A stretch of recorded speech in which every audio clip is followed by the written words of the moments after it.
Seguimos meditando sobre la encíclica, aprovechando la sabiduría que está aquí contenida, como siempre, para hacernos preguntas sobre nuestra propia vida personal. Creo que de eso se trata, sobre todo en unos ejercicios espirituales. No es una clase de teología, no es un curso sobre la fe, sino que es una meditación que, partiendo de la fe, nos lleva a preguntarnos sobre nuestra propia fe, aunque naturalmente una encíclica tan rica, tan profunda como esta, nos lleva también a iluminar nuestra inteligencia y a darnos argumentos para después poder defender la fe. Vamos a comenzar a entrar en el tercer capítulo de la encíclica, que se titula Transmito lo que he recibido. Por lo tanto, plantea la fe desde la perspectiva de algo que no es nuestro, que es de Dios y de el conjunto de nosotros. O sea, no es nuestro en el sentido individual. Yo no tengo mi fe, yo tengo nuestra fe. Yo no me he hecho mi fe a mi antojo, a mi conveniencia, no me he hecho mi Dios. Yo le he construido como obra de mis manos, sino que por el contrario yo tengo fe en el Dios que en su momento se reveló a Abraham, que se manifestó en Jesucristo, en el Dios de nuestros padres, en el Dios de la Iglesia. Por eso el primer subcapítulo dentro de este capítulo se llama La Iglesia, Madre de nuestra fe. Quien se ha abierto al amor de Dios, ha escuchado su voz y ha recibido su luz, no puede retener este don para sí. La fe, puesto que es escucha y visión, se transmite también como palabra y luz. La fe se transmite, por así decirlo, por contacto de persona a persona, como una llama enciende otra llama. Los cristianos, en su pobreza, plantan una semilla tan fecunda que se convierte en un gran árbol que es capaz de llenar el mundo de frutos.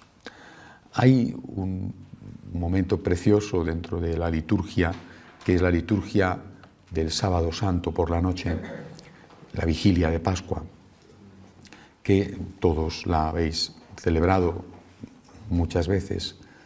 Empieza con la iglesia a oscuras y el sacerdote enciende de una hoguera que suele estar en las afueras de la iglesia por el humo, enciende de ahí el cirio pascual que representa la luz de Cristo, Cristo resucitado.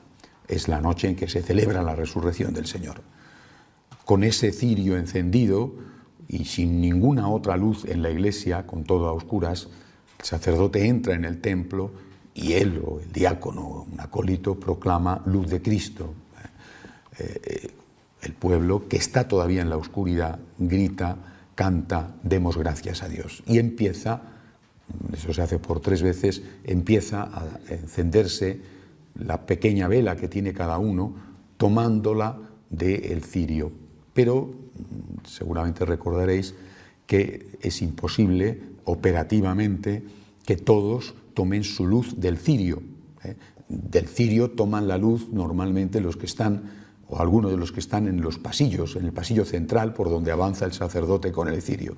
Después esta luz es transmitida al otro, ¿no?, que está al lado, y al otro, y en muy pocos minutos la iglesia, que se mantiene a oscuras todavía, se llena de estas pequeñas luces, hace un efecto estético realmente precioso, ¿verdad? Un efecto parecido, solamente distinto, desde luego, tiene lugar en el bautismo, cuando casi al acabar el rito del bautismo, el sacerdote invita al papá o a la mamá, normalmente suele venir el papá porque la mamá suele tener el niño en brazos, pero bueno, sería indiferente, a uno de los dos progenitores le invita a acercarse al altar donde está ardiendo el cirio pascual, y ahí le da una pequeña vela que el propio sacerdote enciende del cirio, que le da al papá para que la encienda él, del cirio pascual. Y esa pequeña vela, el papá vuelve con ella a su sitio, al lado de su esposa, que tiene el bebé en los brazos, y el sacerdote entonces le recuerda que tiene la responsabilidad tienen los dos la responsabilidad de mantener encendida esa luz que representa la luz de la gracia, que el bautismo que ya ha tenido lugar, el bautismo en el sentido de haber recibido el agua, ha encendido esa luz de la gracia en el alma del niño, ¿no? Creo que esto nos ayuda a entender algunas cosas. Por ejemplo, cuando nosotros estamos preocupados por la transmisión familiar de la fe, creo que la ruptura en esa transmisión es la gran tragedia de la Iglesia en nuestra época, y que de alguna manera eso se ha producido porque no nos han enseñado, no hemos enseñado, porque era natural esa transmisión familiar de la fe. La hemos recibido nosotros mismos de unos papás excelentes que tuvieron que hacer naturalmente su esfuerzo para transmitirnos la fe. Pero fue un esfuerzo muchísimo menor, con eso no quiero quitarles mérito, pero fue un esfuerzo muchísimo menor que el esfuerzo que ha habido que hacer en la siguiente generación para hacer esa misma transmisión. Por un motivo, porque la sociedad en la que vivieron nuestros mayores era una sociedad cristiana. Podremos decir que quizá hipócritamente cristiana. Es decir, una sociedad donde aparentemente todos eran católicos y por debajo había de todo. Esto es posible, pero era una sociedad favorable a la fe en sus formas, en sus manifestaciones. Era una sociedad donde, por supuesto que había gente que no iba a misa, pero no estaba bien visto. Por supuesto que había abortos, pero se hacían en la clandestinidad. Por supuesto que había divorcios e infidelidades matrimoniales, pero cuando ocurría un divorcio era algo que todo el mundo señalaba con el dedo, y cuando había una infidelidad se hacía a escondidas. En muy poco tiempo, en demasiado poco tiempo, se ha cambiado radicalmente, y hoy las infidelidades se cuentan por la televisión, ¿no? Y se van a los reality shows a contar las cosas. ¿Cómo es posible? Hoy el aborto se presenta como un derecho. Hoy no es que te sientes señalado si no vas a misa, sino que te sientes señalado si vas a misa. Hoy ser católico y ser católico practicante puede llevar incluso, al menos en algún caso, a perder el trabajo. Por ejemplo, cuando tu trabajo implica hacer una objeción de conciencia ante determinadas prácticas que tu conciencia no te lo permite. No me refiero solo a la medicina, sino, por ejemplo, también a la judicatura. Por lo tanto, el cambio ha sido tan brusco, tan rapidísimo, que en una generación, a lo sumo 2 generaciones, la ruptura se ha producido. O sea, esa transmisión de la fe que se hacía de forma natural, espontánea, positiva, que no digo que no tuvieran su mérito y que no tuvieran sus dificultades, por supuesto que sí, habría que escucharles a ellos, ¿no? Pero quizá tenían otras dificultades, unas dificultades más ligadas a la supervivencia, más ligadas a mantener la familia económicamente a flote, que no eran pequeñas dificultades, pero no mantener a la familia unida en cuanto tal y los hijos viviendo la fe que era de sus papás, de sus abuelos, de sus bisabuelos, y así remontándose generaciones y generaciones. No nos han enseñado a transmitir familiarmente la fe. Entonces ha sucedido lo que yo considero de verdad la mayor de las tragedias, que se ha dado por supuesto que las cosas iban a suceder, incluso muchas veces que iban a suceder contando con la ayuda de algunos que colaboraban a ello, tipo colegios religiosos o parroquias, y después eso no ha sucedido. Y cuando los padres confiados, ingenuamente confiados o incluso culpablemente confiados, pero al fin confiados, se han dado cuenta, muchas veces ya era demasiado tarde. Y aunque han querido, o aunque queréis, os dais cuenta de que chocáis contra un muro en muchachos que ya no son a veces tan muchachos, ¿no? y que a su vez tienen sus propias familias y que a su vez tienen que educar a sus hijos, que son vuestros nietos, y que los educan ya sin un referente de fe. Puede ser que todavía estén tirando de una herencia moral que recibieron unida a la fe. Unida al dogma había un principio ético: esto se hace y esto no se hace. Hay que ayudar, hay que perdonar, bueno, pero desprovista esa herencia de la raíz que la justificaba, de la fe, eso que se transmite desde el punto de vista ético es cada vez más light, es cada vez más débil, más flojo. Y entonces nos planteamos qué tenemos que hacer. Creo que esta es la gran pregunta que se hace la Iglesia hoy de cara a los jóvenes, de cara a los niños, de cara a los no tan jóvenes. Las generaciones más mayores ven con gran dolor cómo han fracasado en esa transmisión y cómo van muriendo. Y se preguntan cuál va a ser no solamente el futuro de su familia, sino cuál va a ser el futuro de la Iglesia. Por eso creo que aquí, en este capítulo, el Papa va a intentar darnos un poco de luz y empieza diciendo esto: la fe se transmite como la luz de las velas en la vigilia de Pascua, de persona a persona, de persona a persona. Pero para que se pueda transmitir de persona a persona hace falta un contacto, como la luz de las velas, hace falta un contacto. Y hace falta un contacto vivencial, un contacto afectivo. Hay que crear una relación. Esa relación suele estar creada en la familia, suele estar creada, es decir, hay un amor, por supuesto, de los padres a los hijos, y quizá menor, pero también hay un amor de los hijos a los padres. Hay un amor de otro tipo entre hermanos, y hay un amor, o debería haber un amor, y en muchos casos lo hay, en otros casos, por desgracia, no, entre cónyuges. Es decir, en ese ámbito debería de ser más fácil porque el contacto existe. Sin embargo, una parte tiene la llama encendida, incluso vibrante, llama muy encendida, porque se lleva una sincera y honesta, ejemplar vida de fe, no una hipócrita vida de fe de ir a misa el domingo, pero después una vida incoherente. No, una ejemplar vida de fe con las limitaciones y defectos inherentes a todo ser humano. Y sin embargo, la otra parte no se deja contagiar. Creo que tenemos que tener la paciencia de Dios y tenemos que aprender a respetar los tiempos de Dios.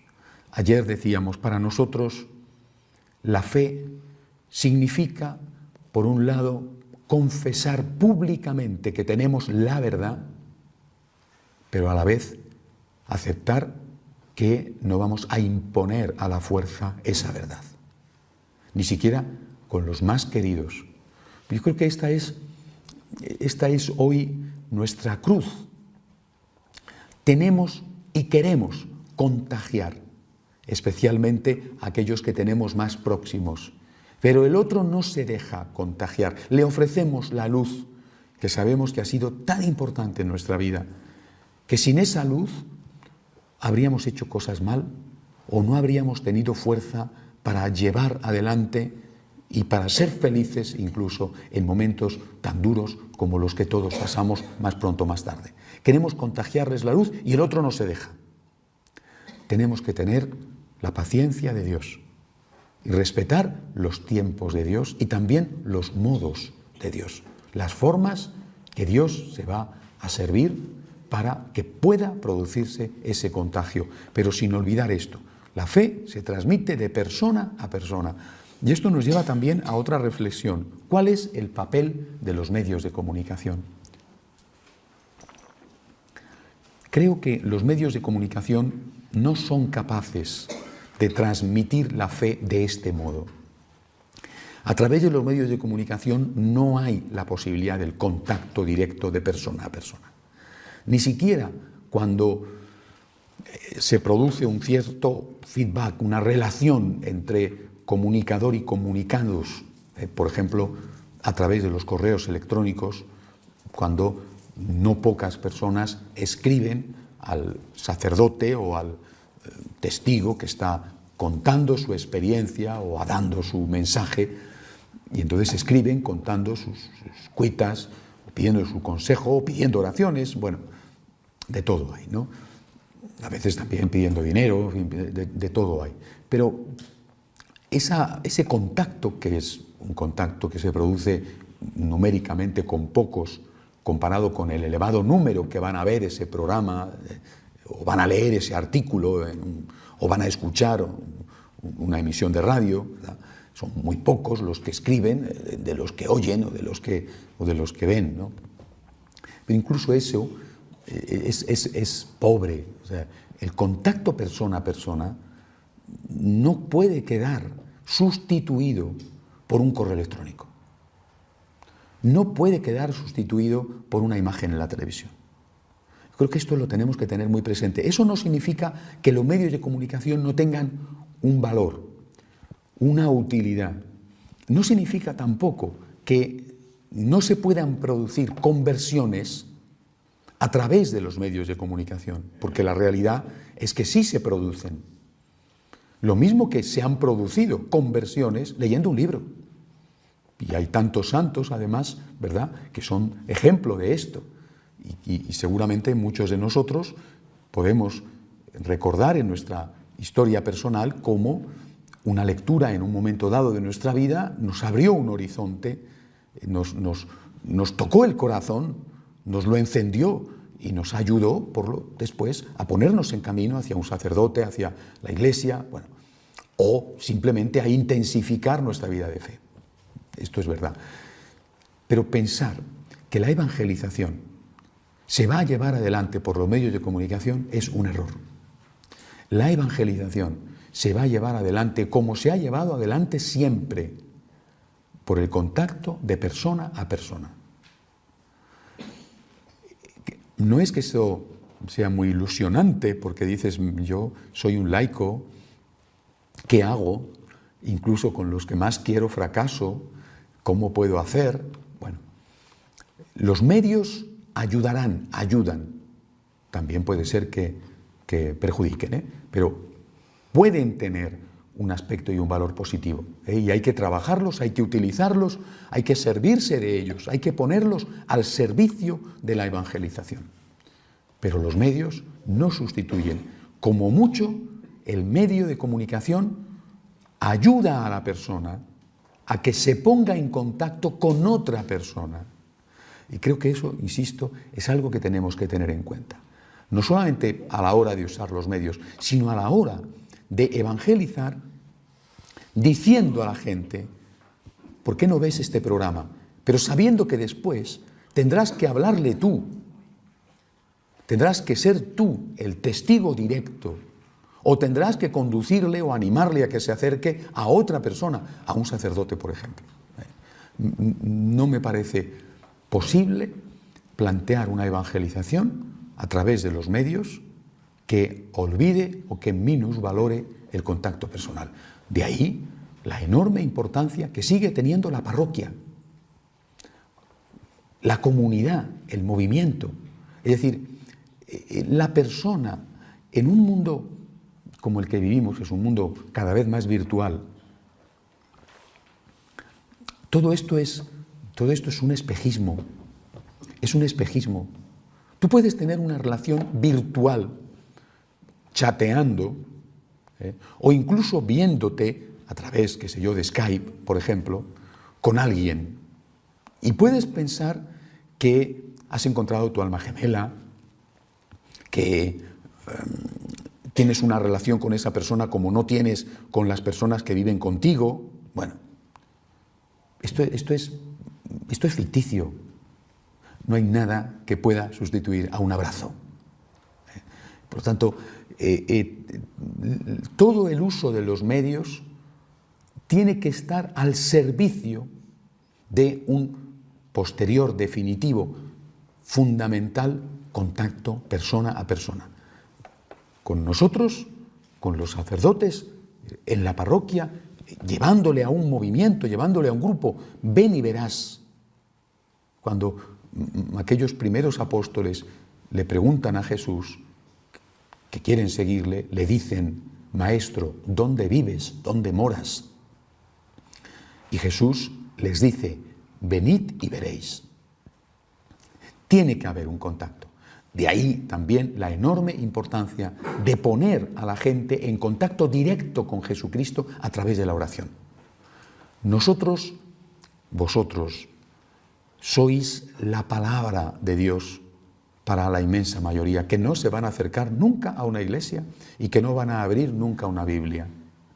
Vosotros sois Cristo para la inmensa mayoría, porque no tendrán otro contacto con Cristo si no es a través vuestro. Pero en la medida en que sea posible, no digo en la medida en que vosotros queráis, sino en la medida en que ellos lo acepten, intentad ponerlos en contacto con el propio Cristo.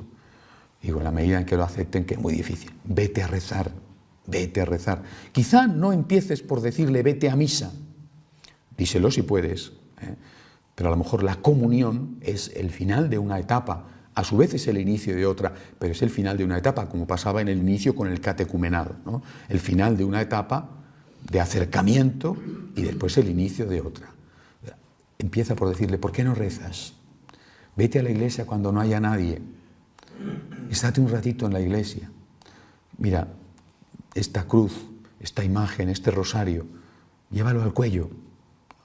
Y todas estas formas que pueden parecer incluso a veces hoy en día un poco frívolas, cuando vemos a estos muchachos que no van a misa, que no practican y que llevan una vida moral muy alejada, por ejemplo, en el campo sexual y a veces en la droga y a veces en la violencia, muy alejada de lo que supone ser cristiano, llevan un rosario al cuello.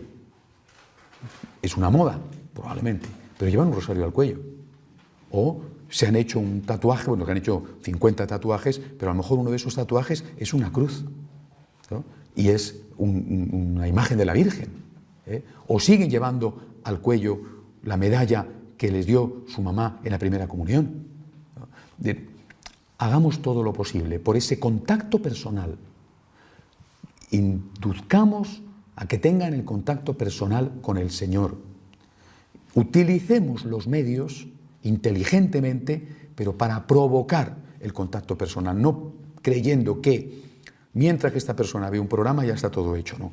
Eso tú le has dicho, mira ese programa, pero ese programa de televisión, que le ha podido gustar más o le ha podido gustar menos, que a lo mejor tiene efectivamente una serie de respuestas a sus preguntas y que están en ese programa mucho mejor explicadas que lo que tú serías capaz de explicarle, o la lectura de un libro donde, mira, tú estás haciéndome preguntas, aquí tienes las respuestas, si quieres, tómate la molestia de leerlo. Después, vosotros tenéis que ayudar a que esa persona se encuentre con otra persona, porque solamente así se podrá hacer auténticamente del mejor modo la transmisión de la fe. La transmisión de la fe pasa también por las coordenadas temporales de generación en generación. Mediante una cadena ininterrumpida de testimonios, llega a nosotros el rostro de Jesús. Yo no sé si esto os lo habéis planteado alguna vez. Yo sí, porque viajando y llegando a lugares donde la evangelización es muy reciente, los dos padres africanos que están aquí, en sus respectivos países, la evangelización es del siglo XIX, empieza en el siglo XIX. Empieza en el siglo XIX. Es decir, nosotros en ese momento llevábamos 19 siglos siendo cristianos.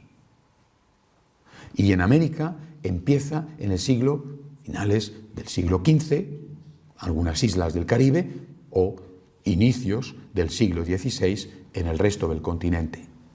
Nosotros en ese momento llevábamos 15 siglos siendo cristianos.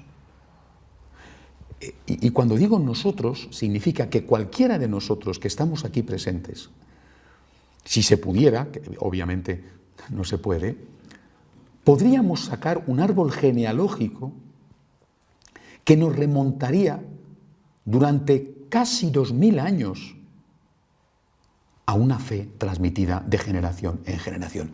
Esto es una cosa espectacular. ¿Os imagináis lo que esto representa? Que durante 2000 años, diréis, bueno, la tradición de Santiago Apóstol, que llega a Tarragona después remonta el Ebro, llega a Finisterre, regresa, lo matan. Bueno, San Pablo, que probablemente también estuvo en Tarragona, y desde luego lo que no cabe duda es que el cristianismo estaba en España ya en el siglo I, es decir, al margen de la acción apostólica de Santiago, aquí había cristianos, por lo menos desde los años 50, 60,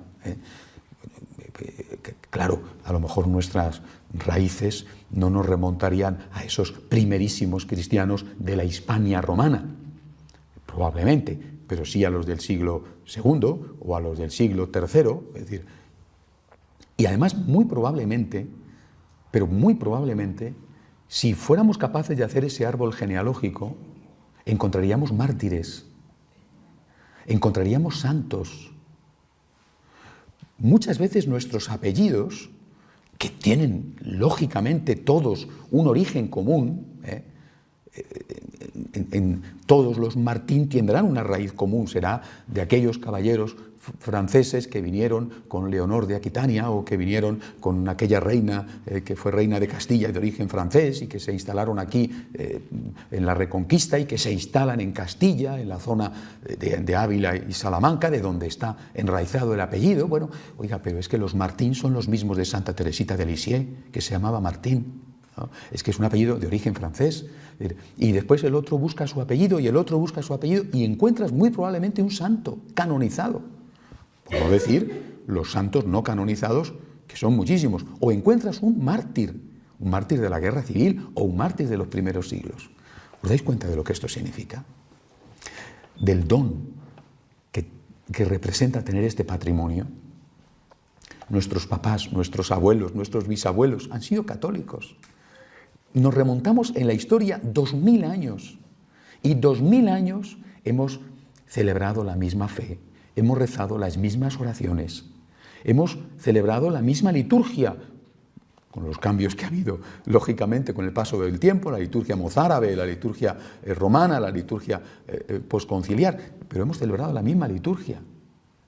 Y algunos huyeron de sus casas para refugiarse en las montañas porque no quisieron claudicar al Islam y durante casi 9 siglos lucharon para poder recuperar la patria, la tierra y la fe. El derecho a vivir en tu patria, en tu tierra, tu fe. Esta es nuestra raíz.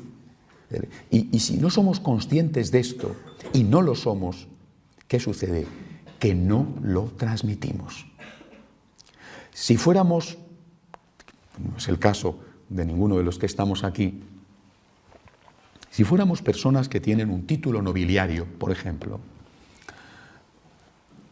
seguro que habríamos dicho a los herederos o al heredero del título: mira, la historia de nuestra familia es esta. En el siglo XVI, en una batalla que hubo con los tercios de Flandes, tu antepasado, nuestro antepasado, se distinguió y entonces el rey no sé quién le dio el título de señor de no sé cuántos, ¿no? Vale.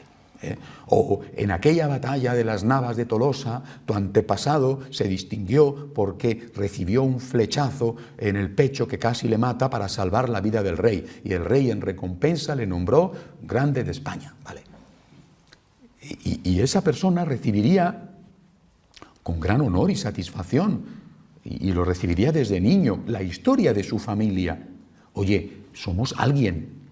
Nosotros no hemos sido capaces de transmitir a los nuestros el honor que significa, la grandeza que significa y la importancia que significa tener 2000 años de historia católica en nuestros genes. En nuestros genes.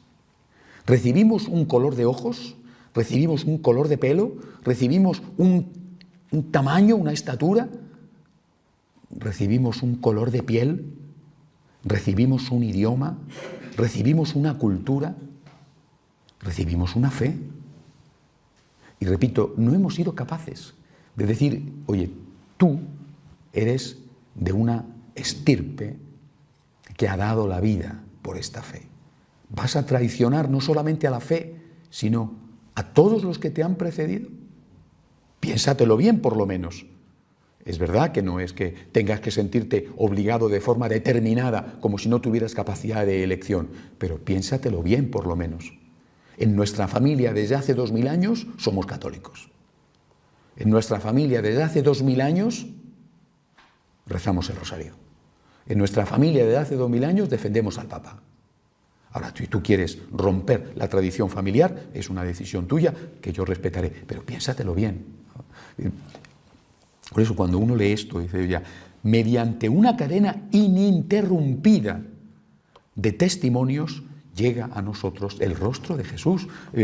Nos han educado en el colegio, nos han educado en la parroquia, pero quien nos ha educado ha sido nuestra mamá, nuestro papá, nuestros abuelos. Los otros que han sido ayudantes, útiles ayudantes, pero quien nos ha educado ha sido nuestra mamá, nuestro papá y nuestros abuelos. Y eso es lo que yo tengo que decir de mí. Y eso es seguramente lo que tenéis que decir todos de vosotros mismos. Y a mi mamá y a mi papá, quien les educó en la fe fue su mamá y su papá. Y a mi abuelo y a mi abuela, quien le educó en la fe fue su mamá y su papá. Y a mi bisabuelo y a mi tatarabuelo. Y esto es así. Es una cadena ininterrumpida. Insisto, lo mismo que llevamos unos genes, llevamos una fe. La fe es una cuestión personal que uno obviamente hace suya. Sí, pero también haces tuya la cultura en la que vives. También haces tuya, y a veces te peleas por ello, la herencia económica, sin ser ni siquiera grande, que te dejan tus mayores. Haces tuya una herencia cultural y en ese sentido cultural, una herencia religiosa. Tenemos que decírselo a los nuestros, porque muchas veces no lo valoran y se pierde. Y se pierde lo que más vale, porque eso es lo que de verdad tiene importancia. Lo que de verdad le deja un padre a su hijo no es un piso o unas acciones o un dinero en la cuenta corriente. Lo que de verdad le deja es un ejemplo, un testimonio, una forma de vida.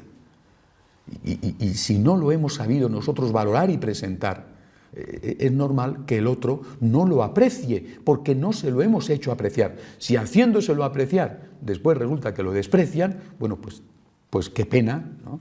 Y pagarán las consecuencias. Pero al menos nosotros tenemos que ayudarle a que lo entiendan. Oye, tú te das cuenta que en tu familia, de la que tú vienes, de la que has recibido la vida, llevamos 2000 años rezando el rosario.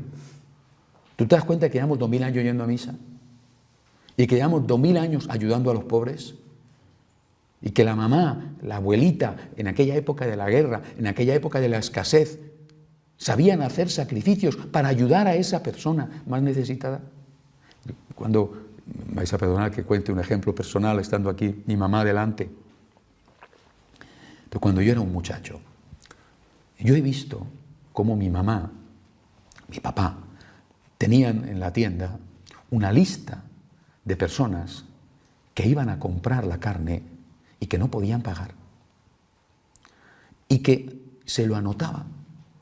La fiaba a esa señora que no podía comer si no le fiaba mi mamá la carne para comer, para hacer un cocido. Con un hueso de espinazo, con un poco de tocino, un hueso de jamón o lo que fuera. Y así iba aumentando la lista, a veces era una lista larguísima. Esto no me lo han contado, lo he visto. Esto es una herencia. Cuando después un día,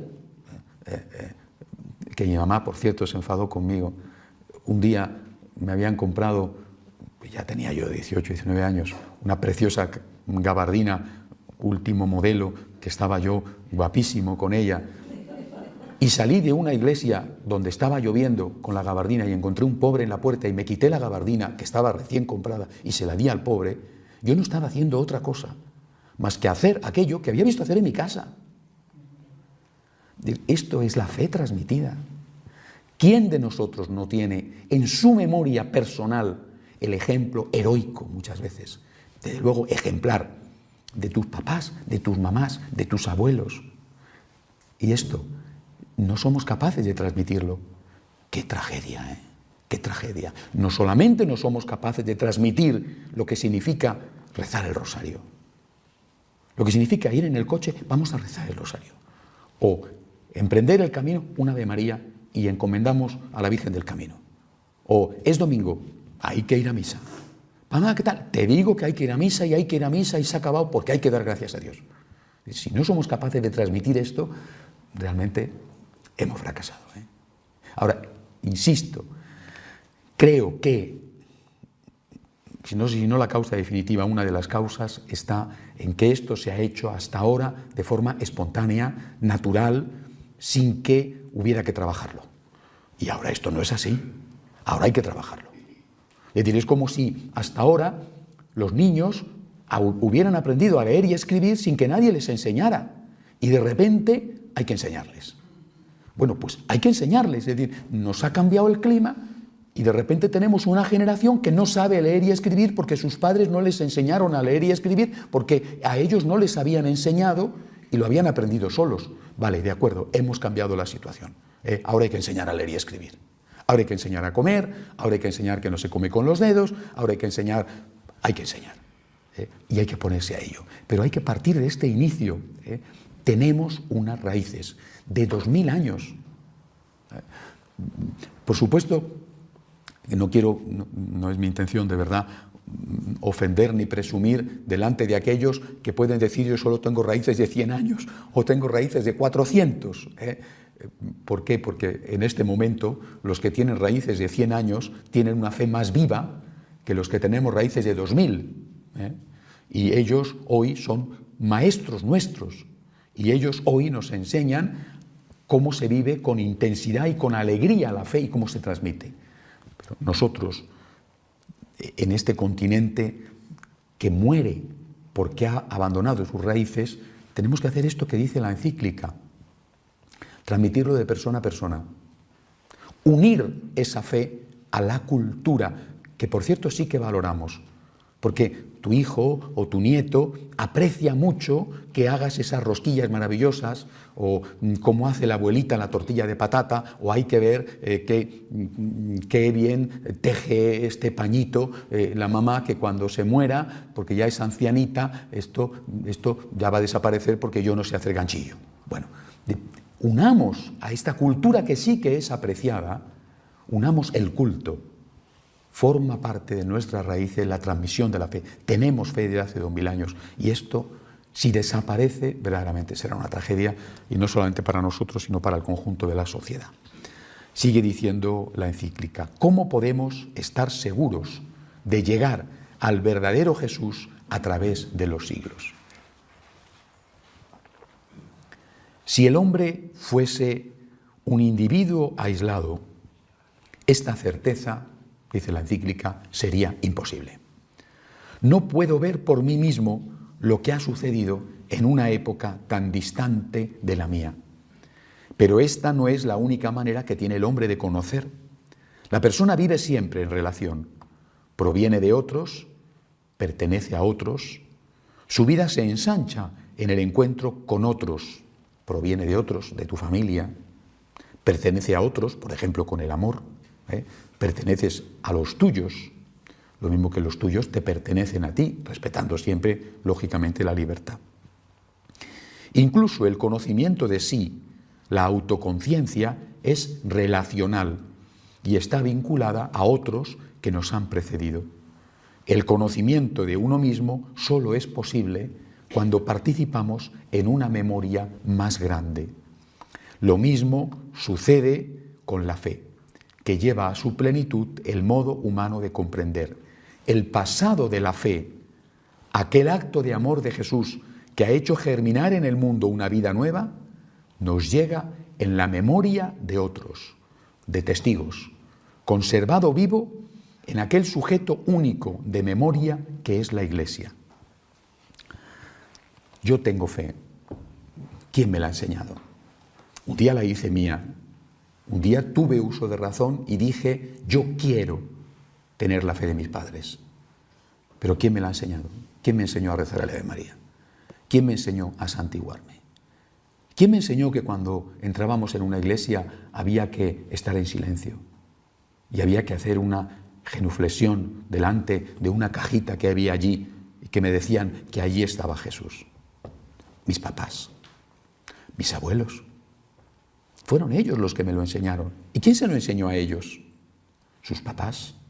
Y a sus papás los anteriores. Es decir, ¿cómo estamos seguros de que este Jesús que hoy identificamos de este modo, nace en Belén, está en Nazaret, se va a predicar, defiende a la mujer, no le importa romper el sábado para ayudar al que tiene hambre o al enfermo, muere crucificado perdonando a sus enemigos, resucita, sube al cielo? ¿Cómo sabemos que esto es verdad? Porque antes que yo naciera y lo supiera, y antes incluso de que se escribiera el libro que lo cuenta, hubo una persona que lo vio, que lo tocó, y que por decir lo que vio y tocó, fue perseguida y fue asesinada. Los primeros testigos. Y esos primeros testigos, Juan y Santiago y Pedro y Mateo, esos primeros testigos le transmitieron su testimonio a otros, que después rápidamente lo pusieron por escrito porque se daban cuenta de que desaparecían los testigos directos y empezaban enseguida ya, en torno a los años 50, a hacerse la primera redacción de los evangelios, es decir, apenas 15 años después de la muerte de Jesús. Esos primeros testigos se lo transmiten a otros, pues será San Ignacio de Antioquía, San Policarpo de Esmirna, San Pablo, y eso se lo transmiten a otros, y eso se los transmiten a otros, y llega aquí, a Hispania, y durante 1600 años se lucha aquí por la fe. Y nosotros lo llevamos a América y lo llevamos a Filipinas, y llegó a la Galia, y la Galia lo llevó a Francia y a África, y los otros lo llevaron a Asia. Es decir, hoy puedo decir, el Cristo que confieso es el Cristo auténtico, porque este sujeto, como dice la encíclica, único, que es la Iglesia, tiene memoria, y de generación en generación, no solo por los escritos, sino por el testimonio de los que lo vieron, lo contaron, escucharon lo que contaron los que lo vieron y lo contaron, escucharon lo que contaron los que vieron a los que lo vieron, ha llegado hasta nosotros. Por eso podemos tener la seguridad de que el Cristo en el que creemos es el Cristo verdadero. Y que lo que decimos que Cristo enseñó e hizo es efectivamente lo que Jesucristo enseñó e hizo. Por esta transmisión que se produce dentro de la Iglesia. Por eso concluye esta parte diciendo la encíclica: la Iglesia es una madre que nos enseña a hablar el lenguaje de la fe. El amor, que es el Espíritu y que mora en la Iglesia, mantiene unidos entre sí todos los tiempos y nos hace contemporáneos de Jesús, convirtiéndose en el guía de nuestro camino de fe. Nosotros somos contemporáneos de Jesús. Es decir, Jesús no está hoy en nuestras calles levantando a la adúltera para que no la maten, entre otras cosas porque hoy a la adúltera la harían un monumento y la pagarían un dineral en un reality show. Hoy no está Jesús en nuestras calles curando a los leprosos. ¿Por qué? Porque los leprosos seguramente están en un lugar donde intentan ya curarles, aunque no siempre por desgracia lo consiguen. Pero hoy Jesús está en nuestras calles, somos contemporáneos de Él y no tenemos que verle como un mito de hace 2000 años, que ha pasado tanto tiempo que ese rostro ha venido desfigurado por los añadidos. No, Jesús, el Jesús en el que creemos, es hoy un contemporáneo nuestro, gracias a la fidelidad que ha costado sangre, que ha costado mártires, a la fidelidad de las generaciones que nos han precedido en transmitir nuestra fe. Es imposible creer cada uno por su cuenta.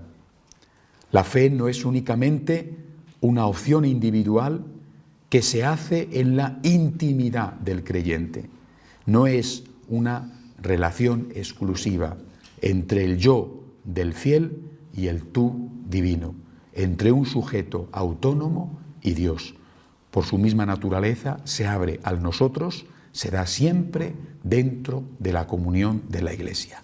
Pensar que podemos tener fe al margen de la Iglesia es equivocarnos porque entonces esa fe no sería la fe de la Iglesia, la fe verdadera, sino sería nuestra fe muy fácilmente manipulada y manipulable. Esto es un punto nada más de lo que tenía pensado hacer en esta charla, pero llevamos 3/4 de hora. Vamos a hacer un momento de oración en silencio y luego continuamos.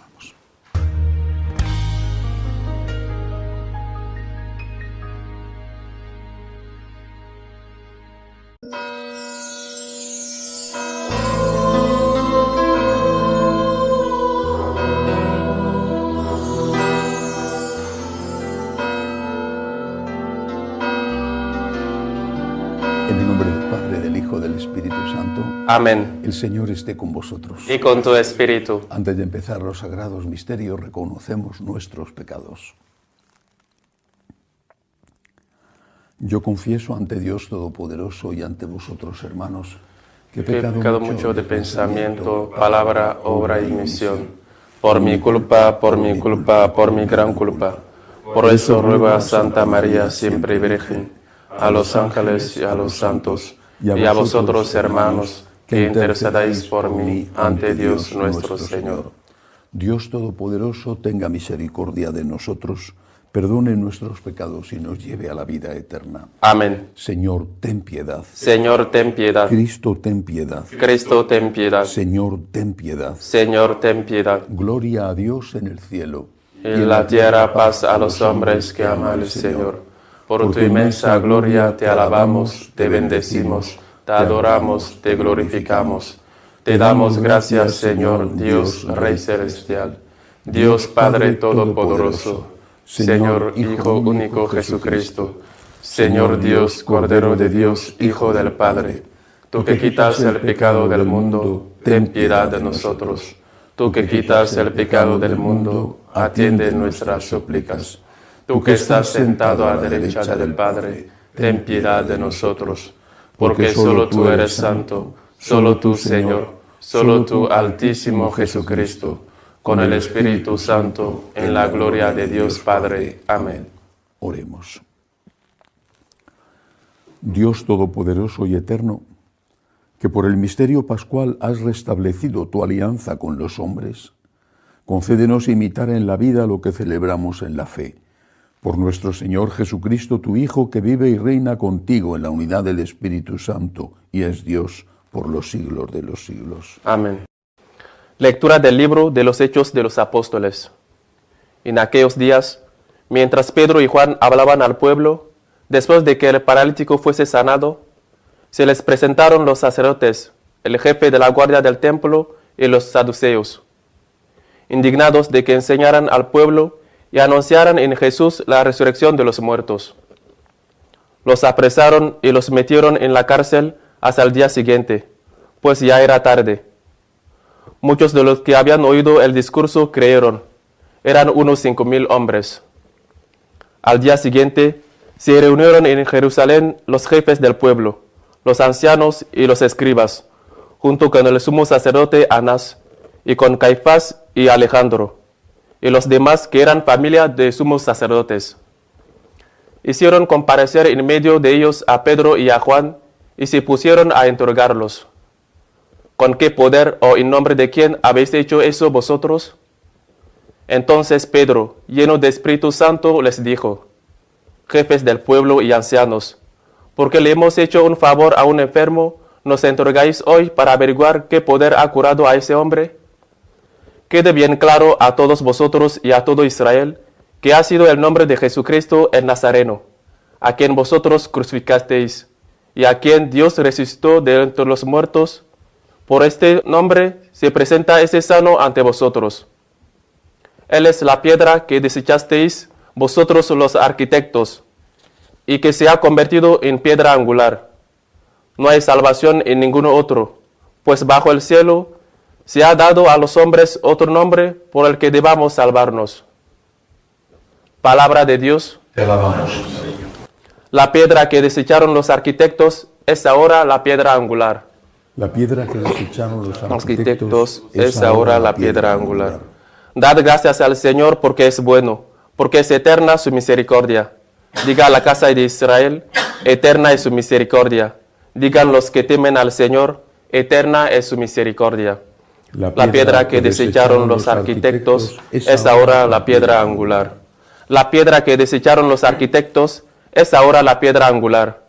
Es el Señor quien lo ha hecho. Ha sido un milagro patente. Este es el día que hizo el Señor. Sea nuestra alegría y nuestro gozo. La piedra que desecharon los arquitectos es ahora la piedra angular. Señor, danos la salvación. Señor, danos prosperidad. Bendito el que viene en nombre del Señor. Os bendecimos desde la casa del Señor. El Señor es Dios, Él nos ilumina. La piedra que desecharon los arquitectos es ahora la piedra angular. Aleluya, aleluya, aleluya. Aleluya, aleluya, aleluya. Este es el día que hizo el Señor. Sea nuestra alegría y nuestro gozo. Aleluya, aleluya, aleluya. El Señor esté con vosotros. Y con tu espíritu. Lectura del Santo Evangelio según San Juan. Gloria a ti, Señor. En aquel tiempo Jesús se apareció otra vez a los discípulos junto al lago de Tiberíades y se apareció de esta manera. Estaban juntos Simón Pedro, Tomás, apodado el mellizo, Natanael, el de Cana de Galilea, los Zebedeos y otros 2 discípulos suyos. Simón Pedro les dice: me voy a pescar. Ellos contestan: vamos también nosotros contigo. Salieron y se embarcaron, y aquella noche no cogieron nada. Estaba ya amaneciendo cuando Jesús se presentó en la orilla, pero los discípulos no sabían que era Jesús. Jesús les dice: muchachos, ¿tenéis pescado? Ellos contestaron: no. Él les dice: echad la red a la derecha de la barca y encontraréis. La echaron, y no podían sacarla por la multitud de peces. Y aquel discípulo a quien Jesús amaba le dice a Pedro: es el Señor. Al oír que era el Señor, Simón Pedro, que estaba desnudo, se ató la túnica y se echó al agua. Los demás discípulos se acercaron en la barca porque no distaban de tierra más que unos 200 codos, remolcando la red con los peces. Al saltar a tierra, ven unas brasas con un pescado puesto encima y pan. Jesús les dice: traed de los peces que acabáis de coger. Simón Pedro subió a la barca y arrastró hasta la orilla la red repleta de peces grandes, 153. Y aunque eran tantos, no se rompió la red. Jesús les dice: vamos, almorzad. Ninguno de los discípulos se atrevía a preguntarle quién era, porque sabían bien que era el Señor. Jesús se acerca, toma el pan y se lo da, y lo mismo el pescado. Esta fue la tercera vez que Jesús se apareció a los discípulos después de resucitar de entre los muertos. Palabra del Señor. Gloria a ti, Señor Jesús. Una vez más, un relato de la aparición del Señor que sirve para que tengamos la certeza absoluta de que Cristo ha resucitado, de que hay vida eterna. Nadie inventa una mentira para terminar desollado vivo como San Bartolomé, crucificado boca abajo como San Pedro o decapitado como le pasó a Santiago apóstol, Santiago Zebedeo. Nadie inventa una mentira para que te perjudiquen. Inventas una mentira para huir de algo malo que has hecho o para hacer un negocio, pero no para que te torturen. Porque cuando llega el momento de la tortura dices: es un momento que todo fue mentira. Cristo ha resucitado. Y los discípulos, los apóstoles en primer lugar y el resto de los discípulos fueron testigos de la resurrección. Ellos vieron, escucharon, tocaron a Cristo resucitado. Pero en todas las apariciones de la resurrección, empezando por aquella a María Magdalena y, por ejemplo, esta que acabo de leer hoy, se da una circunstancia. No le reconocen físicamente. Dice que el Evangelio de hoy dice que le veían y no se atrevían a preguntarle quién era, pero sabían que era Jesús. María Magdalena está con el Señor, le ha enterrado ella, esto es el domingo por la mañana, le ha enterrado ella el viernes antes del atardecer. Desde el punto de vista cronológico de los judíos habían pasado 3 días, le ha enterrado ella y ahora ya no le reconoce. Es verdad que estaba desfigurado por la tortura, de acuerdo, pero ella enterró a ese hombre desfigurado por la tortura y ahora ya no le reconoce. Habían pasado unas horas. El cuerpo resucitado es cuerpo. Va a haber resurrección de la carne. Lo que no sabemos es cómo va a ser la carne gloriosa, la carne resucitada. Va a haber resurrección de la carne. Es uno de los principios de nuestra fe, lo confesamos en el credo, pero no sabemos cómo será. ¿Tendremos el cuerpo resucitado de los 18 años, de los 25? ¿Y las personas que han nacido con una enfermedad degenerativa? ¿Y los niños que no han podido nacer porque han sido asesinados en el vientre de sus madres? No sabemos cómo será el cuerpo resucitado. Seremos nosotros mismos, cuerpo y alma, porque nosotros no solo somos alma, somos una unidad. Esa unidad tiene un aspecto, una dimensión corporal y una dimensión espiritual, cuerpo y alma. La resurrección, cuando llegue el final de los tiempos y Cristo venga, regrese glorioso para juzgar a vivos y muertos, la resurrección implicará, afectará también al cuerpo, pero no sabemos cómo será el cuerpo resucitado. Tampoco nos importa. Sabemos que habrá cuerpo glorioso, cuerpo resucitado, que en ese momento en el momento de la resurrección de los muertos, se volverá a unir al alma a la cual ha estado unida siempre. Eso para mí es lo fundamental.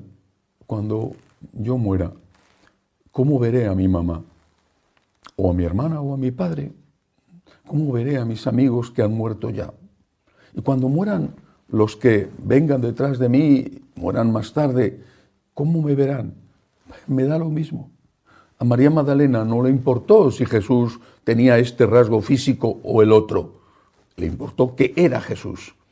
Y este Jesús resucitado significaba que Cristo había vencido a la muerte, había vencido al pecado y que había vida eterna. Eso es lo que le importaba. Si tenía estos rasgos o los otros, le daba igual.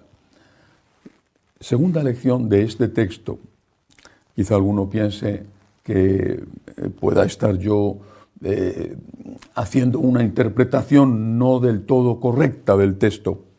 A mí me parece que es la correcta.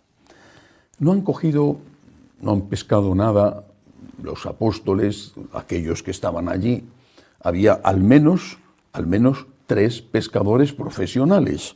Simón Pedro y los 2 zebedeos, Santiago y Juan. Al menos 3 pescadores profesionales en el lago que ellos conocían, en el lago donde habían estado pescando toda su vida. No habían pescado nada, suele suceder, una vez que sales a pescar y todos los días regresas con la red llena. No habían pescado nada y se habían pasado la noche entera pescando. Sin embargo, se aparece Jesús y Jesús les dice, y esto es lo que me parece significativo, les dice Jesús: echad las redes a la derecha de la barca.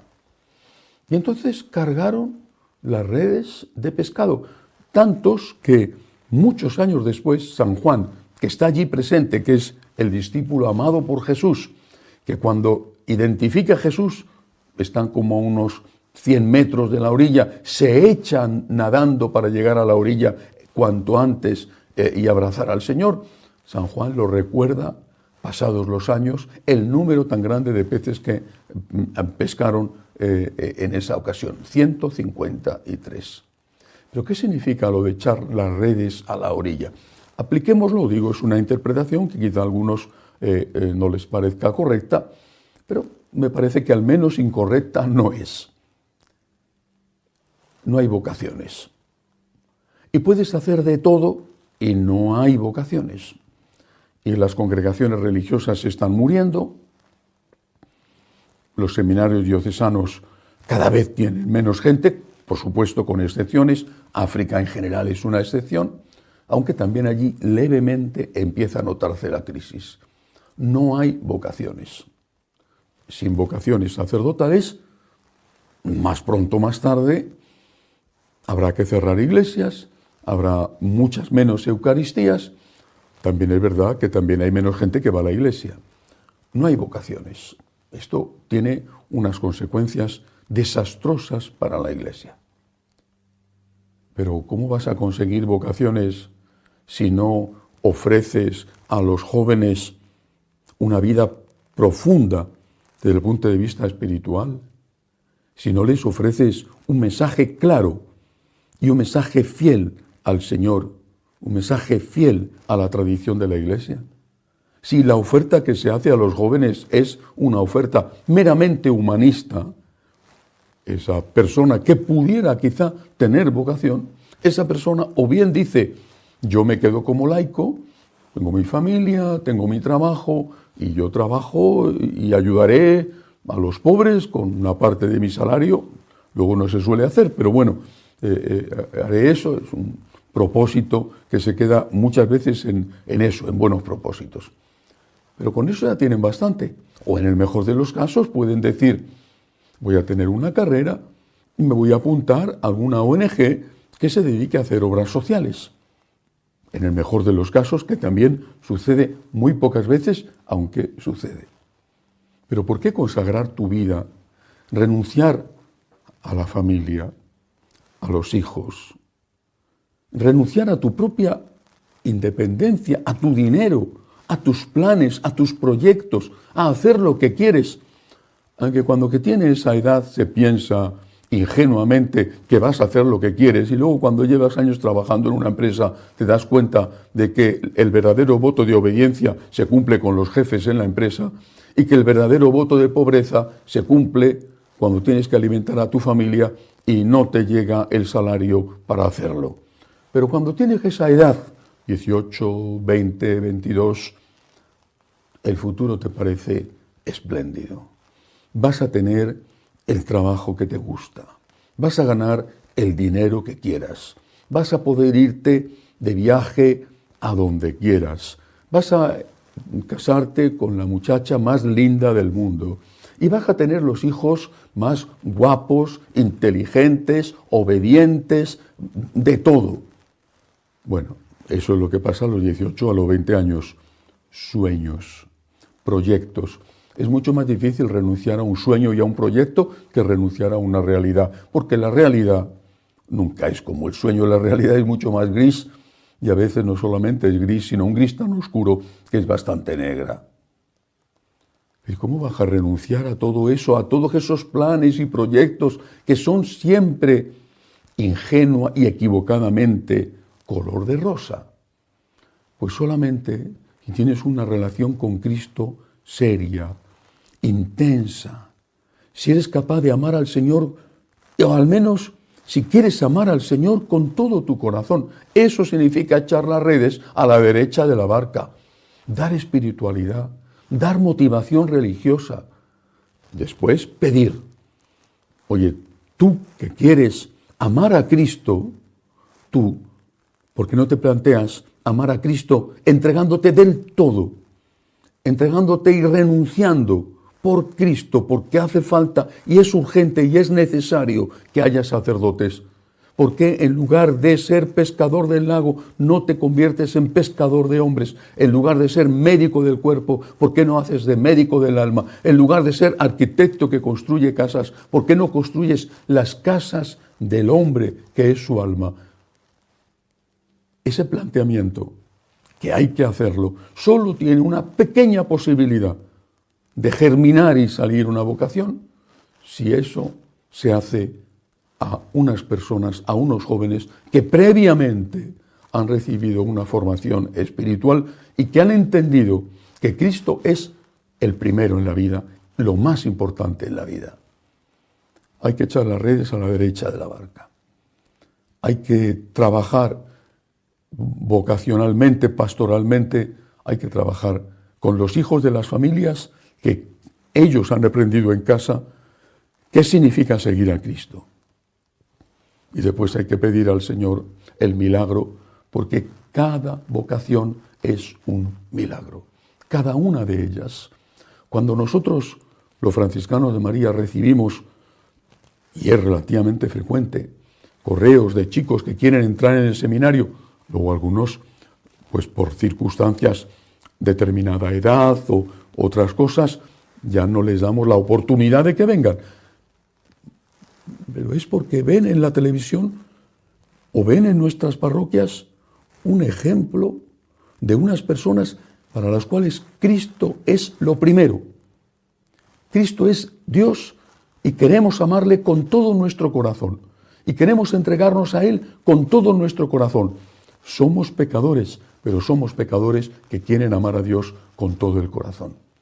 Por eso hoy que el Señor invita a echar las redes a la derecha de la barca, quiero invitar una vez más a los jóvenes que quieren amar al Señor, a que me escriban, a que escriban al correo de Magnificat, a que se pongan en contacto con nosotros.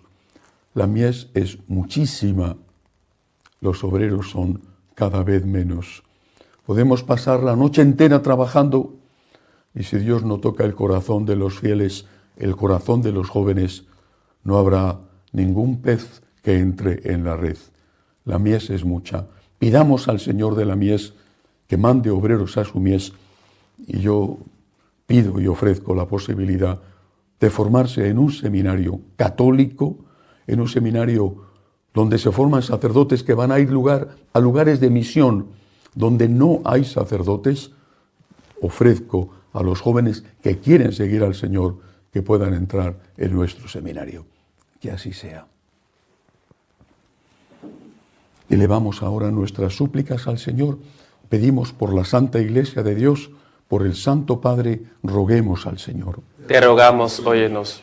Pedimos al Señor para que termine la guerra en Ucrania, también por los cristianos perseguidos, esos 80 que han matado en Nigeria, porque continúan allí las muertes, los asesinatos a manos de los musulmanes, roguemos al Señor. Te rogamos, óyenos. Pedimos por los enfermos, los que no tienen trabajo, roguemos al Señor. Te rogamos, óyenos. Por las vocaciones, para que los jóvenes que quieran amar al Señor, se sientan tocados con su corazón y dispuestos a entregarse del todo a Él, roguemos al Señor. Te rogamos, óyenos. Por los que nos piden oraciones, por los que nos ayudan a nuestro seminario, roguemos al Señor. Te rogamos, óyenos. Acoge, Dios Todopoderoso, las súplicas de tu pueblo que confía en tu amor. Te lo pedimos por Jesucristo nuestro Señor. Amén. Bendito seas, Señor, por este pan, fruto de la tierra y del trabajo del hombre, que recibimos de tu generosidad y ahora te presentamos. Él será para nosotros pan de vida. Bendito seas por siempre, Señor. Bendito seas, Señor, por este vino, fruto de la vid y del trabajo del hombre, que recibimos de tu generosidad y ahora te presentamos. Él será para nosotros bebida de salvación. Bendito seas por siempre, Señor. Para que este sacrificio mío y vuestro sea agradable a Dios Padre Todopoderoso. El Señor reciba de tus manos este sacrificio, para alabanza y gloria de su nombre, para nuestro bien y toda su santa Iglesia. Realiza, Señor, en nosotros lo que significa el intercambio de esta ofrenda pascual, para que pasemos del apego a las cosas de la tierra al deseo de los bienes del cielo. Por Jesucristo nuestro Señor. Amén. El Señor esté con vosotros. Y con tu espíritu. Levantemos el corazón. Lo tenemos levantado hacia el Señor. Demos gracias al Señor nuestro Dios. Es justo y necesario. En verdad es justo y necesario, es nuestro deber y salvación glorificarte siempre, Señor, pero más que nunca exaltarte en este día glorioso en que Cristo, nuestra Pascua, ha sido inmolado. Porque Él es el verdadero Cordero que quitó el pecado del mundo. Muriendo destruyó nuestra muerte y resucitando restauró la vida. Por eso con esta efusión de gozo pascual el mundo entero se desborda de alegría y también los coros celestiales, los ángeles y los arcángeles cantan el himno de tu gloria diciendo sin cesar: Santo, Santo, Santo es el Señor Dios del universo. Llenos están el cielo y la tierra de tu gloria.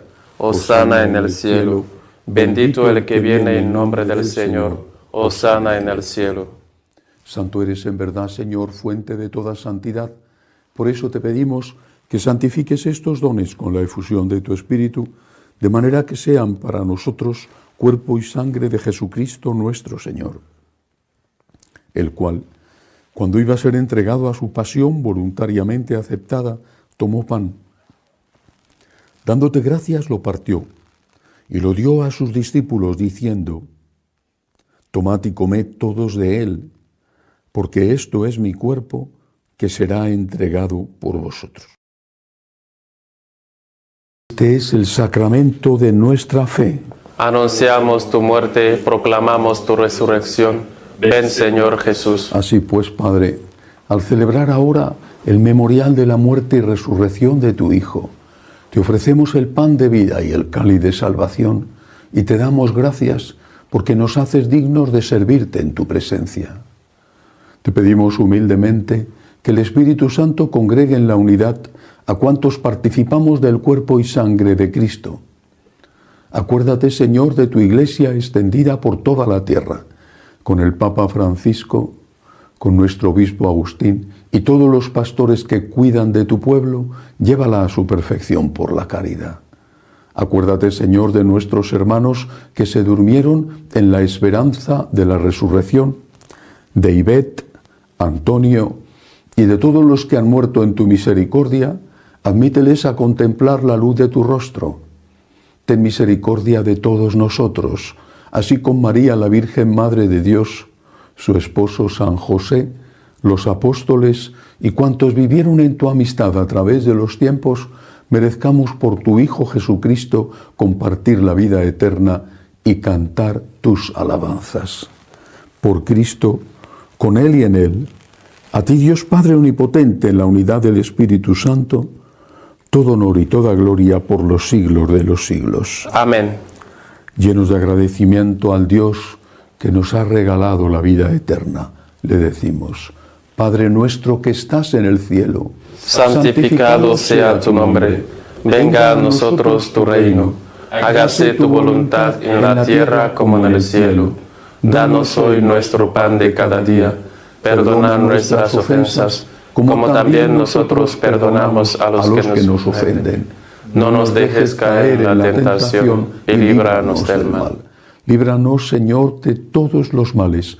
Concédenos la paz en nuestros días, para que, ayudados por tu misericordia, vivamos siempre libres de pecado y protegidos de toda perturbación, mientras esperamos la gloriosa venida de nuestro Salvador Jesucristo. Tuyo es el reino, tuyo es poder y la gloria por siempre, Señor. Señor Jesucristo, que dijiste a tus apóstoles: la paz os dejo, mi paz os doy.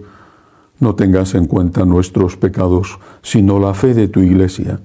Conforme a tu palabra, concédele la paz y la unidad, tú que vives y reinas por los siglos de los siglos. Amén. La paz del Señor esté siempre con vosotros. Y con tu espíritu. Daos fraternalmente la paz. Cordero de Dios, que quitas el pecado del mundo, ten piedad de nosotros. Cordero de Dios, que quitas el pecado del mundo, ten piedad de nosotros. Cordero de Dios, que quitas el pecado del mundo, danos la paz. Este es el Cordero de Dios que quita el pecado del mundo. Dichosos los llamados a esta cena. Señor, no soy digno de que entres en mi casa, pero una palabra tuya bastará para sanarme.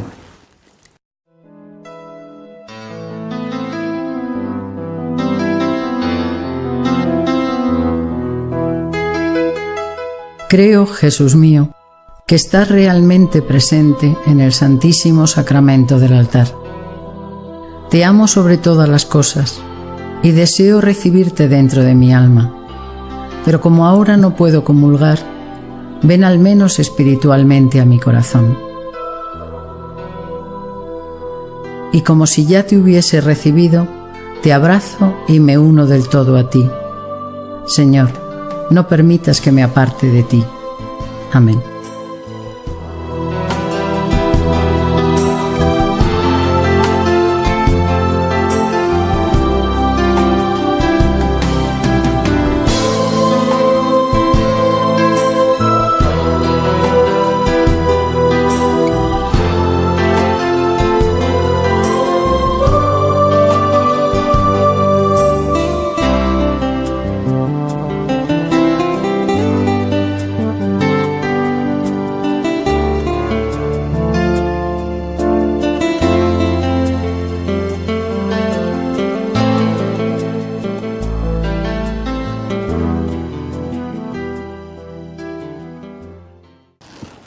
Oremos. Guarda, Señor, con tu amor constante a los que has salvado, para que los redimidos por la pasión de tu Hijo se alegren con su resurrección, Él que vive y reina por los siglos de los siglos. Amén. Lo mismo que el resto de los días de esta octava de Pascua, voy a dar la bendición solemne del día de Pascua. Los que puedan, que se pongan de rodillas. El Señor esté con vosotros. Y con tu espíritu. Que os bendiga Dios Todopoderoso en la solemnidad pascual que hoy celebramos, y compasivo os defienda de toda asechanza del pecado. Amén. El que os ha renovado para la vida eterna en la resurrección de su unigénito, os colme con el premio de la inmortalidad. Amén. Y quienes, terminados los días de la pasión del Señor, habéis participado en los gozos de la fiesta de Pascua, podáis llegar por su gracia con espíritu exultante a aquellas fiestas que se celebran con alegría eterna. Amén. Y la bendición de Dios Todopoderoso, Padre, Hijo y Espíritu Santo, descienda sobre vosotros y os acompañe siempre. Amén. Podéis ir en paz. Aleluya, aleluya. Demos gracias a Dios. Aleluya, aleluya. Regina Celi, letale, aleluya. Quia meruisi portale, aleluya. Resurrexit secundicit, aleluya. Ora pro nobis Deum, aleluya. Jesús, Me fío de ti, te quiero, te adoro, te doy gracias. Te pido perdón, te pido gracias, y me ofrezco a ti como María. Amén.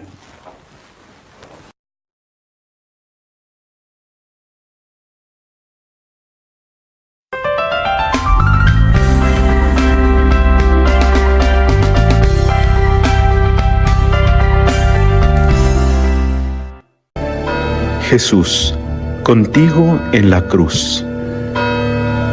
el Señor esté con vosotros. Y con tu espíritu. Lectura del Santo Evangelio según San Juan. Gloria a ti, Señor. Antes de la fiesta de la Pascua, sabiendo Jesús que había llegado su hora de pasar de este mundo al Padre, habiendo amado a los suyos que estaban en el mundo, los amó hasta el extremo. Estaban cenando. Ya el diablo había suscitado en el corazón de Judas, hijo de Simón Iscariote, la intención de entregarlo. Y Jesús, sabiendo que el Padre había puesto todo en sus manos, que venía de Dios y a Dios volvía, se levanta de la cena, se quita el manto y tomando una toalla se la ciñe. Luego echa agua en la jofaina y se pone a lavarles los pies a los discípulos, secándoselos con la toalla que se había ceñido. Llegó a Simón Pedro y éste le dice: Señor, ¿lavarme los pies tú a mí? Jesús le replicó: lo que yo hago tú no lo entiendes ahora, pero lo comprenderás más tarde. Pedro le dice: no me lavarás los pies jamás. Jesús le contestó: si no te lavo, no tienes nada que ver conmigo. Simón Pedro le dice: Señor, no solo los pies, sino también las manos y la cabeza. Jesús le dice: uno que se ha bañado no necesita lavarse más que los pies, pues todo él está limpio. También vosotros estáis limpios, aunque no todos. Porque sabía quién lo iba a entregar. Por eso dijo: no todos estáis limpios. Cuando acabó de lavarle los pies, tomó el manto, se lo puso otra vez y les dijo: ¿comprendéis lo que he hecho con vosotros? Vosotros me llamáis el Maestro y el Señor, y decís bien, porque lo soy. Pues si yo, el Maestro y el Señor, os he lavado los pies, también vosotros debéis lavaros los pies unos a otros. Os he dado ejemplo para que lo que yo he hecho con vosotros, vosotros también lo hagáis. Palabra del Señor. Gloria a ti, Señor Jesús. He vivido la mayor parte de mi vida sacerdotal bajo el pontificado de San Juan Pablo II. Fui ordenado sacerdote en el año 79 y él empezó a gobernar la Iglesia en el año 78. Y de las muchísimas cosas que aprendí de él y que no quiero olvidar, hay dos que quiero recordar en este momento. Una, él repetía a los sacerdotes que nos dedicáramos a dar certezas. Decía, la gente ya tiene muchas dudas de todo tipo, dudas económicas, dudas familiares, dudas sobre el futuro del mundo. Nosotros tenemos que dar certezas, seguridades. Por eso a estas alturas de mi vida me niego a ser ambiguo y a distribuir en nombre de no sé qué principios, a distribuir esas inseguridades que a algunos les parece que es la forma mejor de evangelizar. Certezas. La otra cosa que decía San Juan Pablo II, que nos pedía a los sacerdotes que enseñáramos y que nos dijéramos a nosotros mismos en primer lugar, era la necesidad de personalizar nuestra relación con Dios. Porque aunque el Señor se hizo hombre, la segunda persona de la Santísima Trinidad, el Verbo se hizo carne y habitó entre nosotros, y fue por nosotros por los que dio la vida. Y el Señor, en el Padre Nuestro, nos enseña a hablarle a un Dios que es Padre de todos. No dice Padre mío, sino Padre nuestro. Aunque esto es verdad, y hay que decirlo con claridad, también es verdad que si hubiera sido necesario la muerte de Jesús por una sola persona, por mí, por ti, lo hubiera hecho. El hecho de que haya nacido, enseñado, muerto y resucitado por todos, por un nosotros muy amplio, no excluye que lo haya hecho por mí. Por eso, en esta tarde de Jueves Santo, quiero aplicar estos dos principios: certezas y personalización. Certezas, aquello ocurrió de verdad, de verdad. De verdad consagró el pan y el vino y lo transformó en su cuerpo y en su sangre. De verdad instituyó el sacramento del sacerdocio cuando ordenó a sus discípulos que hicieran aquello en memoria de él. Y de verdad nos enseñó con el ejemplo del lavatorio de los pies y con la palabra nos enseñó que no hay mandamiento mayor que el que da la vida por sus amigos. No hay amor más grande que ese, y que su mandamiento consiste en imitarle a él en eso, amar como él amó. Podemos tener la certeza de que Cristo está en la Eucaristía. Podemos tener la certeza de que el sacerdote, no por sus méritos, sino in persona Christi, en el nombre y en la persona de Cristo, consagra ese pan y ese vino para transformarlos por el milagro de la transustanciación en el cuerpo y en la sangre del Señor.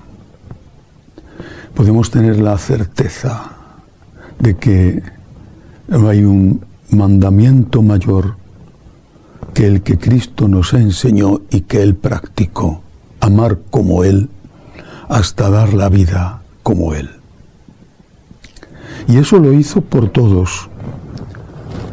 Lo hizo por mí. Lo hizo por mí. Por ti. Por mí. Por mí. Se quedó en la Eucaristía. Por mí. Por mí. Por mí se quedó en la Eucaristía para decirme desde el sagrario: ven a mí tú. Cuando estás cansado y agobiado, ven a mí, yo te aliviaré. Por mí se quedó en la Eucaristía para poder darme la fuerza que necesito cuando ya no aguanto más y no puedo más. Y cuando después de comulgar, Él se hace carne en mí. No le transformo yo en Él, sino que Él es el que me transforma. No le transformo yo en mí, quiero decir, sino que Él es el que me transforma. Es por mí que está la Eucaristía, es por mí. Es por mí. Es por mí que ordenó a los apóstoles que repitieran como si fuera la primera vez, de una manera incruenta pero real, el sacrificio de la cruz. Es por mí que hay sacerdotes, es por mí. Claro, soy sacerdote, pero antes de ser sacerdote era un laico. Es por mí.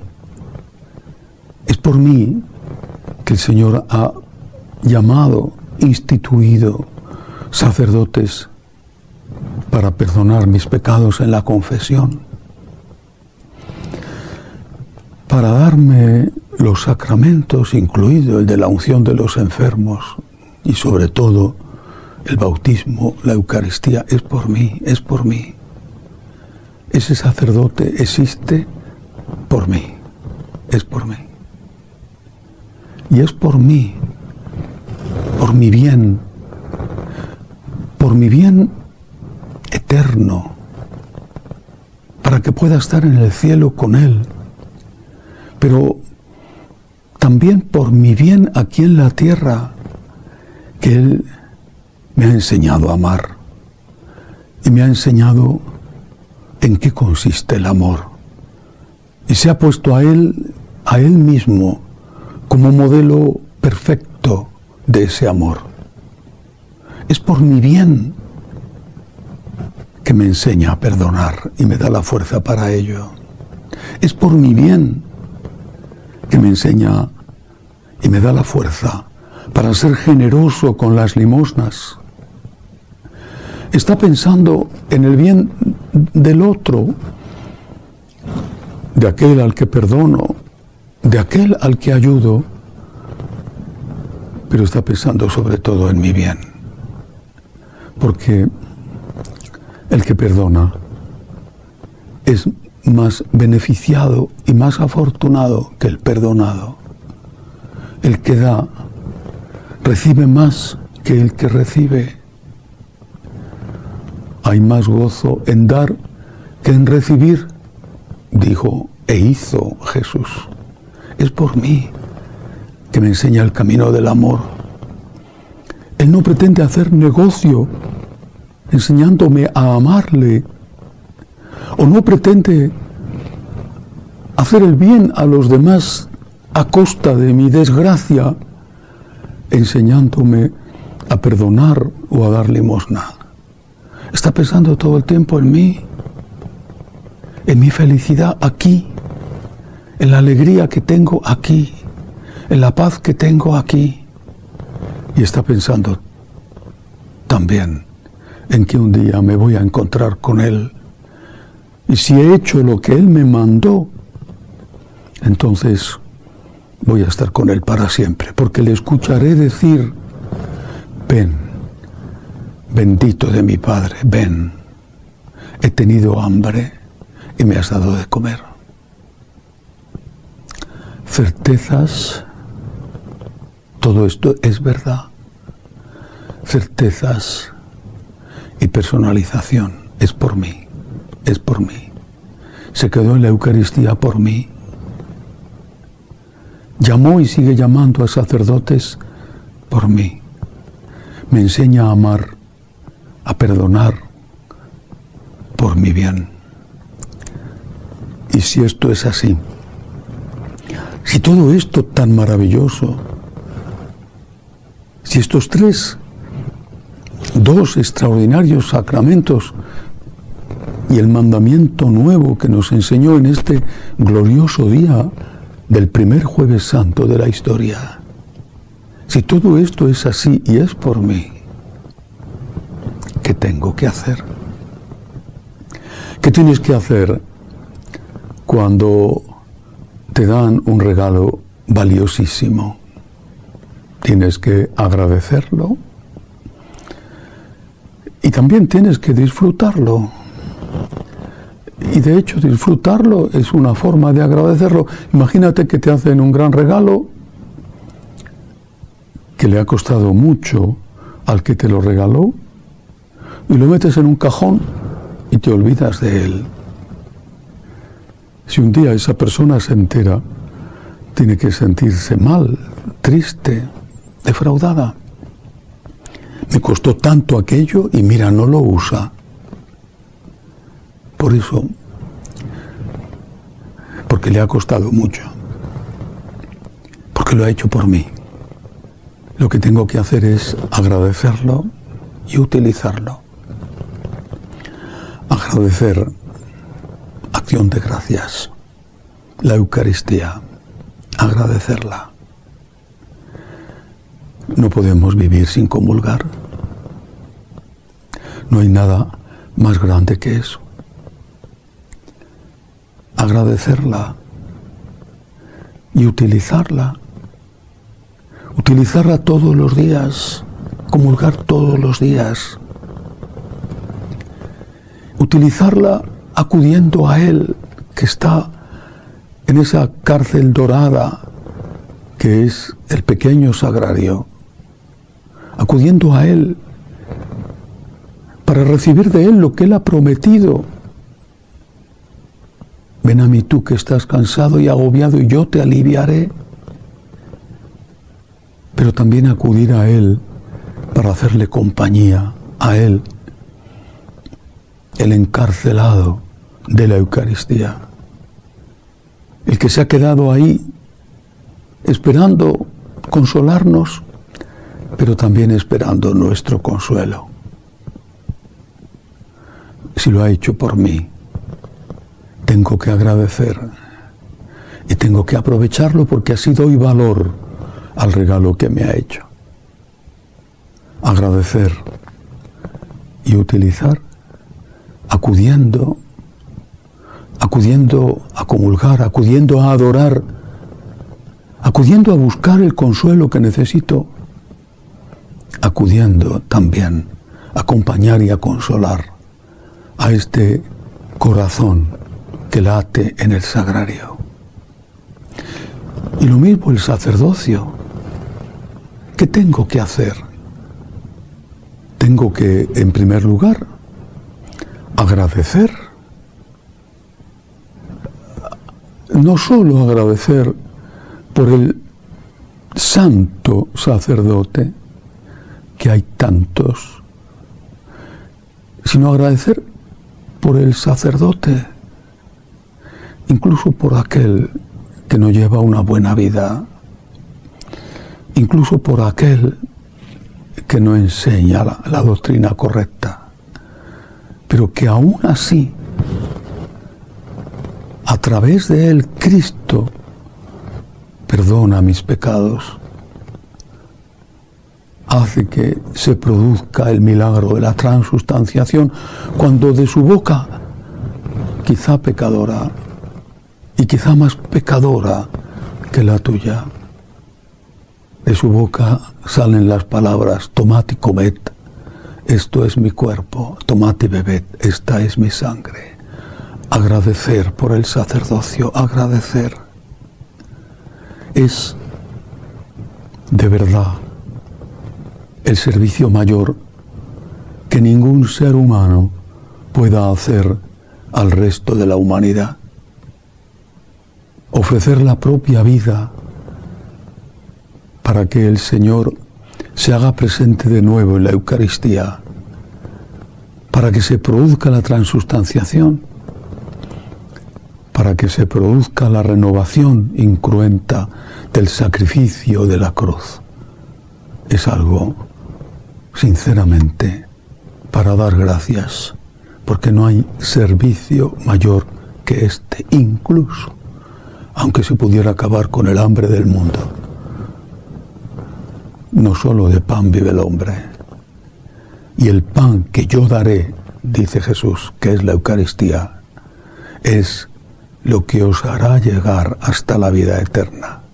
Porque quien come mi pan y bebe mi sangre, no morirá para siempre. Agradecer y utilizar, acudir al sacerdote en busca de la confesión, aunque hay tantos hoy que por desgracia apenas quieren hacerlo. Me refiero que apenas quieren sentarse a confesar o apenas quieren acudir a confesarse. Agradecer, utilizar al sacerdote, no dejarle solo en la misa, no dejarle que se sienta abandonado, que se sienta inútil, porque no es inútil su celebración de la misa, aunque no hubiera ni un solo fiel en la iglesia, pero es muchísimo mejor acudir y que él vea que ese esfuerzo que está haciendo tiene una utilidad. Y luego, lo mismo que en la Eucaristía acudimos también, debemos acudir también a apoyar a Cristo, a consolar a Cristo, también con el sacerdote. Hay que acudir a ayudarle quizá con una crítica hecha con amor y hecha con justicia, no exagerando hasta la ridiculez cosas que son menores. Ayudarle económicamente, porque hay tantos sacerdotes que tienen que estar siempre pendientes del dinero. ¿Por qué? ¿Son ambiciosos? ¿Se han hecho curas para ser ricos? ¿O es que las limosnas de los fieles no les bastan casi ni para comer o para mantener con un mínimo de dignidad esa parroquia, ese templo que les han confiado? Ayudar con la compañía, con el afecto, ayudar a ese hombre que ha renunciado a su propia familia para, en nombre de Cristo, servirte a ti, perdonar tus pecados, darte la unción de los enfermos y darte sobre todo el pan nuestro, la Eucaristía de cada día. Y luego el mandamiento del amor, ese amaos unos a otros como yo os he amado. Ese mandamiento recogido por la boca de San Juan, que estaba allí y que le vio arrodillarse delante de los otros apóstoles y también delante de él para lavarles los pies sucios, polvorientos, pecadores. Y que San Juan oyó y después nos dijo: tenéis que hacer lo que yo he hecho. Si yo, que soy el Señor, os he servido así, también vosotros debéis serviros del mismo modo uno al otro. Amad como yo, hasta dar la vida. Y delante de este mandamiento personalizado, lo ha hecho por mí, delante de este mandamiento, agradecer y utilizar. Agradecer que nos ha enseñado a amar. Agradecer que ha puesto el nivel alto, que no nos ha pedido un poquito, que nos ha pedido todo. Agradecer que nos lo ha pedido todo. Agradecer que ha puesto el nivel en la imitación suya, que nos ha enseñado que el hombre se realiza, es hombre, llega a su plenitud solo cuando ama, y que no hay amor mayor que el que él practicó y enseñó. Agradecer que nos exija mucho, que nos diga: sed perfectos, como vuestro Padre Celestial es perfecto. Agradecer eso y no pedir rebajas. Pídeme menos, le decimos, para al día siguiente volver a repetir: pídeme hoy un poco menos que ayer, y después pídeme de nuevo un poco menos. Agradecer su exigencia, porque esa exigencia es la que nos salva. No llegaremos nunca a dar su nivel, su medida, pero si lo intentamos, damos muchísimo más que si no lo procuramos, que si no nos esforzamos en ello.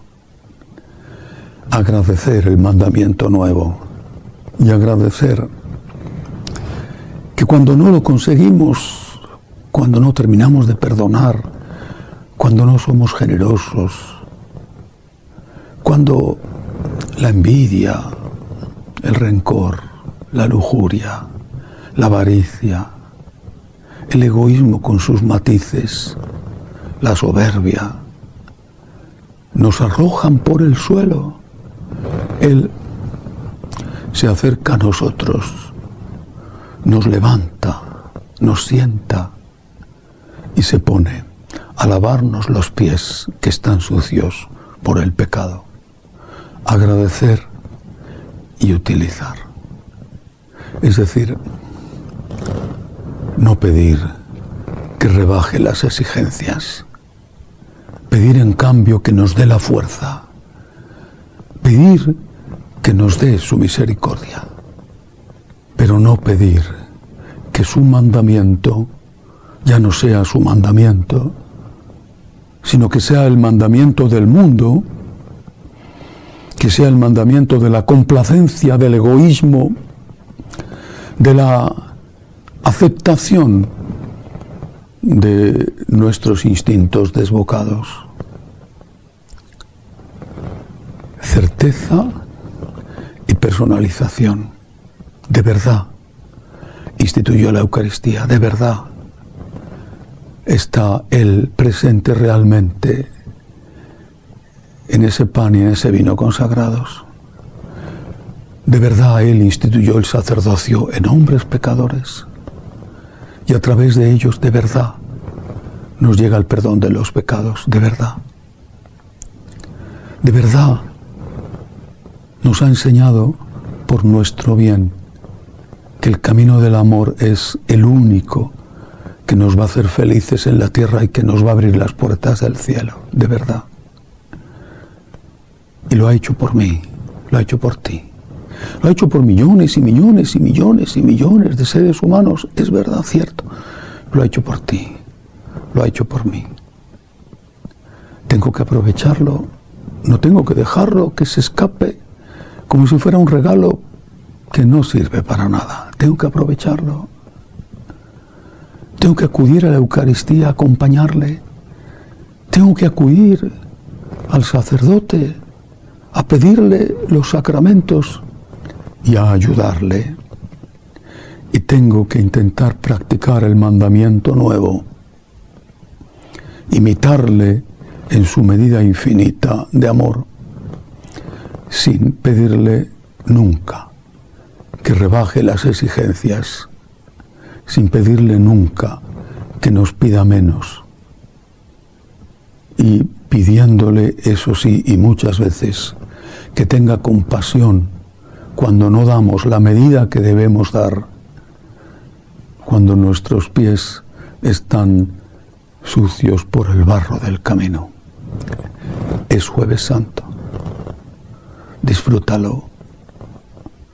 Sacada de la Eucaristía por ti. Hay una presencia suya en el sacerdote por ti. Te ha enseñado cuál es la medida del amor por tu bien. Por el mío, por el de millones, pero por el tuyo. Es Jueves Santo. Disfrútalo. Feliz Jueves Santo.